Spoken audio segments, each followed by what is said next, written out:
Hello friends, online classes में एक बार फिर आपका स्वागत है।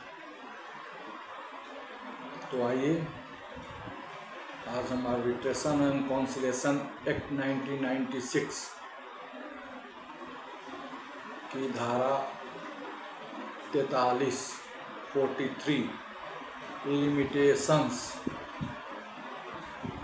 जैसा कि हम शुरू में भी बता चुके हैं कि आर्बिट्रेशन एक्ट 1996 में सीपीसी की धाराएं लागू नहीं होती हैं, एविडेंस एक्ट की धाराएं लागू नहीं होती है, किंतु लिमिटेशन एक्ट 1963 की धाराएं लागू होती हैं। लिमिटेशन एक्ट समय सीमा अधिनियम है जो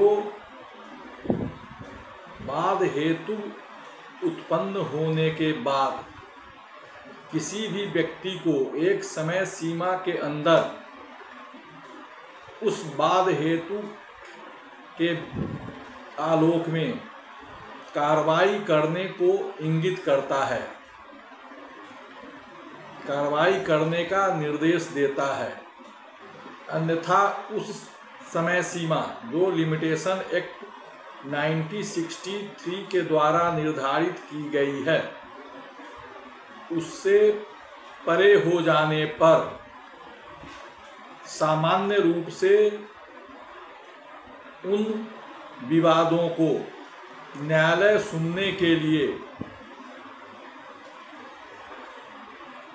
जिम्मेवार नहीं होगा।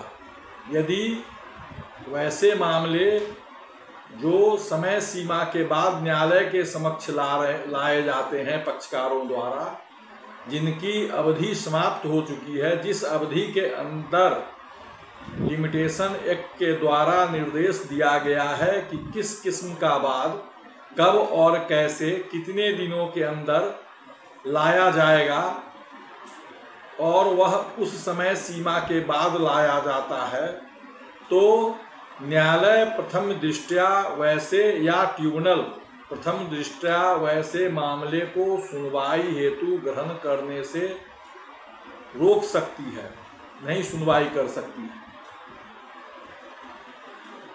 तो आर्बिट्रेशन में लिमिटेशन एक्ट प्रभावी है। अब यह सेक्शन 43 में स्पेसिफिकली आया है कि कब, कैसे, क्यों, कहाँ, उसका क्या क्या प्रावधान है, इसका वर्णन किया गया है।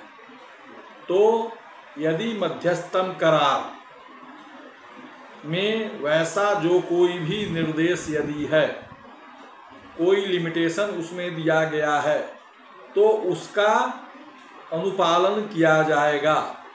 उसी के अंदर मध्यस्थम में विवाद को मध्यस्थम को सुपुर्द करने की कार्रवाई प्रारंभ होगी, अगर आर्बिट्रल एग्रीमेंट में वैसा कुछ करार में दर्ज है। दूसरी चीज कि आप देखते हैं कि अलग अलग धाराओं में जो निर्णय ट्रिब्यूनल के द्वारा दिया गया है या कोर्ट के द्वारा जो निर्णय कुछ आए हैं, उन पर भी समय सीमा निर्धारित की गई है, 30 दिन, फिर उसके बाद 30 दिन। तो ये सब जो लिमिटेशंस हैं उनके भीतर ही, जैसे सेक्शन 9, 15, 17, फिर सेक्शन 34, फिर सेक्शन 34 इत्यादि में जो लिमिटेशंस दिए गए हैं, उस लिमिटेशन की अवधि के भीतर ही किसी पक्षकार को उस आदेश के विरुद्ध यदि न्यायालय के शरण में जाना है या किसी भी सक्षम प्राधिकार के समक्ष जाना है, तो जाएंगे। उस समय अवधि के बीत जाने के बाद पक्षकार द्वारा दिए गए आवेदन को न्यायालय या ट्रिब्यूनल अनुग्रहित करने के लिए, सुनवाई करने के लिए बाध्य नहीं होगा। अब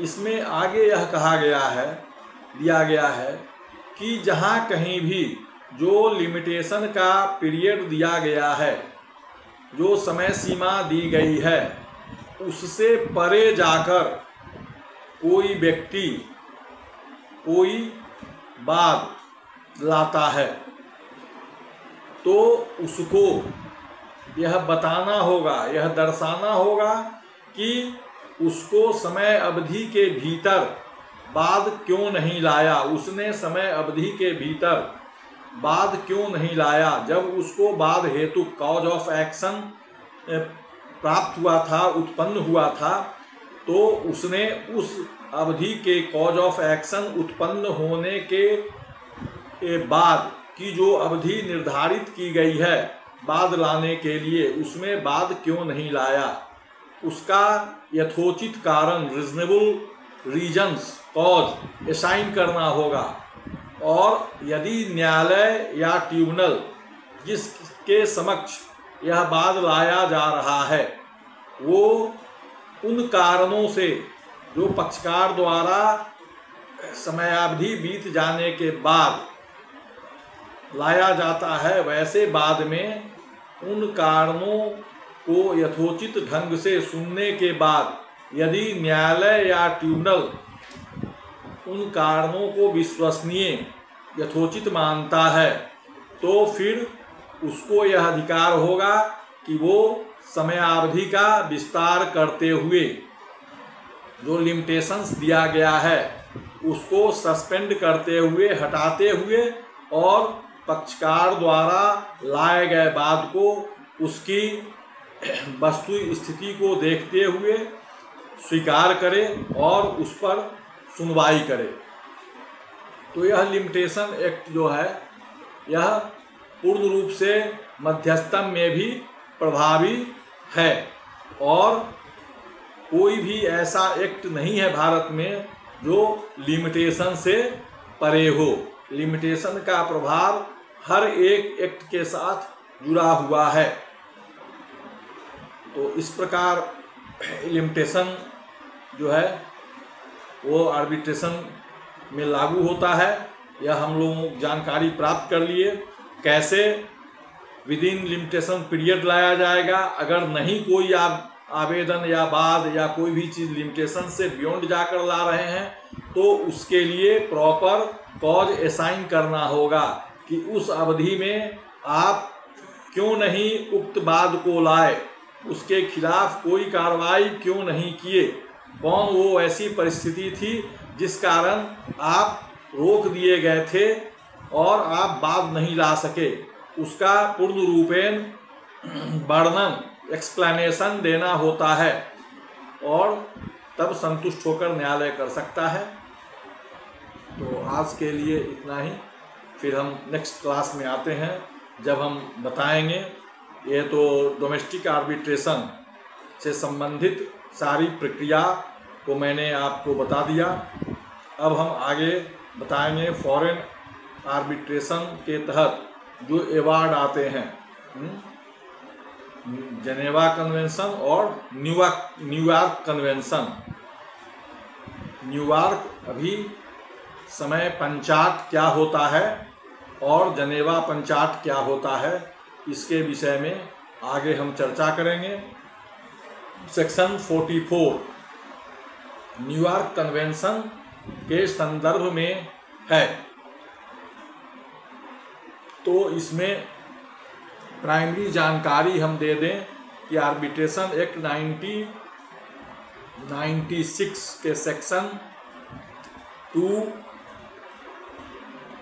में 21F में जो कॉमर्शियल, वाणिज्यिक शब्द दिया गया है, अंतर्राष्ट्रीय वाणिज्यिक मध्यस्थम, इंटरनेशनल कॉमर्शियल आर्बिट्रेशन के तहत वाणिज्यिक शब्द जो भारत के विधि के अनुकूल वाणिज्यिक शब्द के तहत जो जो चीज आता है उससे जुड़े हुए, उससे संबंधित विवादों को अंतर्राष्ट्रीय वाणिज्यिक मध्यस्थम के तहत माना जाएगा। भारत के विधि के अनुसार जो वाणिज्यिक शब्द के तहत आता है, अंदर आता है, कवर्ड होता है, वाणिज्यिक शब्द से, कॉमर्शियल शब्द से कवर्ड होता है, वैसे उससे रिलेटेड डिस्प्यूट जो हैं, इंटरनेशनल डिस्प्यूट जो हैं, उनके संबंध में प्रावधान किए गए हैं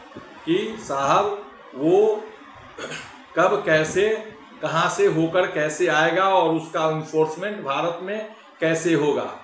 आपको हल्की सी जानकारी हम दे देते हैं कि जब 1940 एक्ट था आर्बिट्रेशन, और उससे पहले भी वाणिज्यिक संबंध देशों का एक देश से दूसरे देश के बीच होता था, तो सबसे शुरू में एक जनेवा कन्वेंशन हुआ था, जिसमें जनेवा कन्वेंशन के सदस्य देशों के बीच वाणिज्यिक संबंध से उद्भूत होने वाले विवादों का निपटारा उसके प्रावधान के तहत होता था।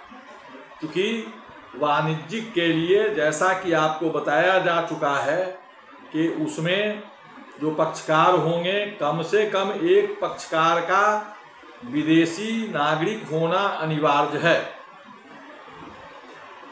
तो अब एक पक्षकार या एक से ज़्यादा पक्षकार जो विदेशी के नागरिक हैं, वो अन्य देश के लॉ ऑफ लैंड से गाइड होते हैं, और भारत का जो एक पक्षकार है उसमें, या एक से अधिक पक्षकार है, वो law of land of India से गाइड होता है। तो वैसी स्थिति में कौन से न्यायालय में वाद चलेगा और कैसे सुनवाई होगी, इन तमाम चीज़ों से संबंधित विवाद उत्पन्न हुए। तो वैसी स्थिति में जनेवा कन्वेंशन का प्रादुर्भाव हुआ। वह आया परहैप्स 1928 में जनेवा कन्वेंशन आया, जिसके तहत उस समय जो सदस्य देश थे उसके सदस्य देश बने, और जो कारोबार करते थे वो उस कारोबार से उद्भूत होने वाले अपने विवादों को जनेवा कन्वेंशन के नियमों के अनुकूल निपटाते थे। जनेवा कन्वेंशन के काफ़ी पुराने पड़ जाने के बाद 1958 में न्यूयॉर्क कन्वेंशन का प्रारूप आया, और उस प्रारूप में, न्यूयॉर्क कन्वेंशन के प्रारूप में जो है, तो फिर न्यूयॉर्क कन्वेंशन के जो सदस्य देश हुए, दुनिया में जितने भी देश थे, वो सब जिस देश जो न्यूयॉर्क कन्वेंशन को स्वीकार किया और उसके नियमों को मानने के लिए तैयार हुआ, तो उन्होंने न्यूयॉर्क कन्वेंशन को ज्वाइन किया, और न्यूयॉर्क कन्वेंशन के तहत उन तमाम देशों ने अपने विवादों का निपटारा अंतर्राष्ट्रीय वाणिज्यिक मध्यस्थम से संबंधित उन तमाम विवादों का निपटारा करने के लिए न्यूयॉर्क कन्वेंशन को चुना।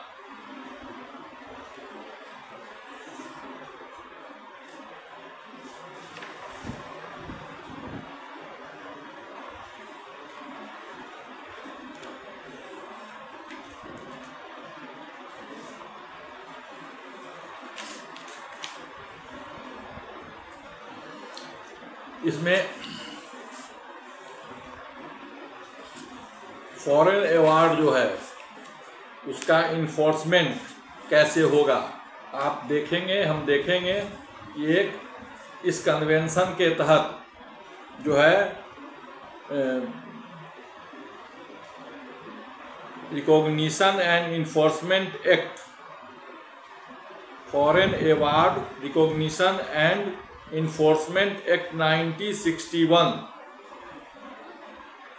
जो एक अलग से विधान था, उसको भी नए आर्बिट्रेशन एक्ट में समाहित कर लिया गया। कंसोलिडेट किया गया और उनको कंसोलिडेट करके पुराने एक्ट को इनेबल किया गया। तो उसके तहत भी आने वाले जो विवाद हैं उनका भी समाधान इस आर्बिट्रेशन एक्ट, नए आर्बिट्रेशन एंड कॉन्सिलेशन एक्ट 1996 के तहत ही किया गया है। और उसमें 11 अक्टूबर 1960 का जो एवार्ड 60 के बाद का जो एवार्ड आया है उसके इन्फोर्समेंट के लिए न्यूयॉर्क कन्वेंशन के तहत लाया जाएगा और उसका इन्फोर्समेंट भारत में किया जाएगा। उसके लिए सेक्शन 44 में फॉरेन अवार्ड का डिफिनीशन दिया गया है। न्यूयॉर्क कन्वेंशन के तहत फॉरेन अवार्ड किसको किसको माना जाता है, कौन सा अवार्ड फॉरेन अवार्ड होगा, और उसके बाद उसकी प्रक्रिया क्या है। अगर कोई इंटरनेशनल कमर्शियल आर्बिट्रेशन से जुड़ा हुआ मामला है तो उसको कैसे, कहाँ लाया जाएगा, यदि वो उससे जुड़ा हुआ है तो कैसे न्यायालय को भेजा जाएगा, कैसे उसके फाइनलिटी को देखा जाएगा। अगर कोई अवार्ड लाया जाता है, अगर वह एक पक्षीय अवार्ड है तो उसमें यह देखा जाएगा कि क्या पक्षकार को दूसरे पक्षकार जो भारत के हैं उनके विरुद्ध इन्फोर्स करने के पहले इस चीज़ को जान लिया जाएगा पर्याप्त रूप से कि साहब उनका जो ड्यू कोर्स है उनको पर्याप्त सूचना दिया गया नहीं, फॉर्ज फैब्रिकेटेड तो नहीं है। इन इत्यादि चीज़ों को जांच परख करने के बाद उसका इन्फोर्समेंट होगा।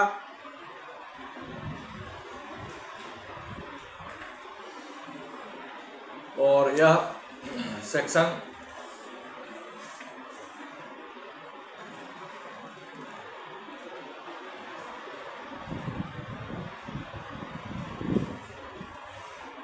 तक में उसके प्रावधान दिए गए हैं। अप्लीकेबल ऑर्डर्स जो हैं उनके विरुद्ध क्या होना है और कैसे उसका इन्फोर्समेंट होगा। उसके बाद हम आएंगे सेक्शन 53 से जनेवा कन्वेंशन में आएंगे, तो आगे हम आपको फिर बताएंगे। आज के लिए इतना ही, कल हम आते हैं, मिलते हैं नेक्स्ट क्लास में, तो आपको न्यूयॉर्क कन्वेंशन के अन्य धाराओं 44 to 50 तक के विषय में जानकारी दें। Okay, thank you. आज के लिए इतना है।